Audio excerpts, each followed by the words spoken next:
इस प्रकार से आज हम लोगों ने जो है छठवां अध्याय जो है वो कंप्लीट हो रहा है और भक्ति योग जो है इसमें कंप्लीट जो हो गया। अब कल हम लोग सातवां अध्याय आगे चालू करें। तो सातवां अध्याय शुरू करने से पहले मैं पद्म पुराण में जो सातवां अध्याय शुरू करेंगे तो उसके लिए मैं उसकी कथा है वो 2 मिनट आप लोगों के बीच में रख देता हूँ, जिससे हम लोग नेक्स्ट डे सातवां अध्याय शुरू कर पाए।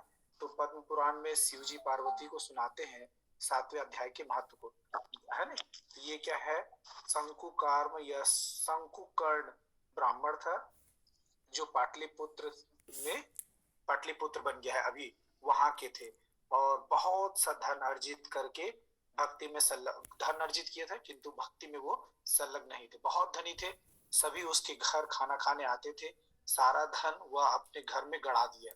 चौथे शादी के लिए जा रहा था तो वह एक स्थान पर रुका जहां उसे एक सांप ने डस लिया और वह बचा नहीं, उसकी मृत्यु हो गई और वह प्रेत सर्प बन गया।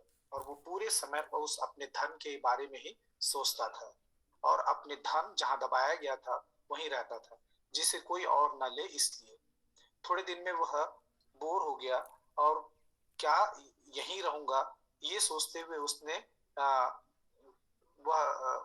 स्वप्न में अपने बच्चों से मदद मांगी। उसका सबसे आलसी पुत्र उठा और वह स्वप्न बाकी बाकी को बताया। सभी ने एक जैसा देखा था तो तुरंत सबसे बड़े पुत्र ने उस जगह की खुदाई करने लगा और बहुत बड़ा सांप निकला। उसने बोला, हे मूर्ख, तुम कौन हो, यहाँ क्यों आए हो, क्या चाहते हो, कौन से। तथा उसने कहा कि आपका बेटा शिवा हूँ, स्थान में स्वप्न में आए थे, खजाना होने की बात कही थी इसलिए आया हूँ। सर्प ने कहा, तो तुम मेरा पिंड दान क्यों नहीं करते हो, मैं अपने लोभ के कारण ही इस गति को प्राप्त हुआ हूँ, तुम भी उसी में जा रहे हो। पुत्र के आग्रह पर उसने बताया कि दान तप से नहीं बल्कि गीता के 7वें अध्याय के पारायण से मैं मुक्त होऊंगा। पुत्र के आग्रह पर उसने बताया कि दान तप से नहीं बल्कि गीता के 7वें अध्याय के पारायण से मैं मुक्त होऊंगा। जो ब्राह्मण रोज करता है उसे उसे खिलाकर 7वें अध्याय का पारायण करेगा, वही वही करते हैं। और जैसे ही ब्राह्मण द्वारा 7वें अध्याय का पाठ होता है, सर्प चतुर्भुज रूप में प्रकट होता है और अपने पुत्रों को का खजाना बताकर बैकुंठ को प्राप्त किया है। बच्चों का मन भी कृष्ण में लगने लगा। मंदिर, कुआं और प्रसाद में पूरा धन लगाकर सभी लोग भक्ति में लग गए।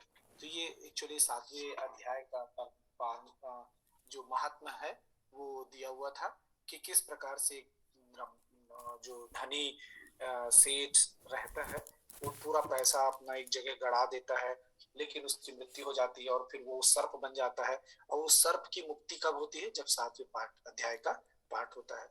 तो हम लोग भी चाहें कि हम लोग तो सारा अध्याय पढ़ रहे हैं तो मुक्ति तो निश्चित है। और हम सब लोग मुक्त होने के लिए पढ़ रहे हैं क्या, हम सब पढ़ रहे हैं भगवान की प्रसन्नता के लिए।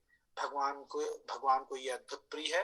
भगवान बताते हैं भगवत गीता में कि जो जो मेरे भगवत गीता मेरे दिव्य वाणी को रोज सुनता है और समझता है और समझाता है वो भगवान को सबसे ज्यादा अतिशय प्रिय है। तो हम लोग इसलिए इस कार्य को करते हैं।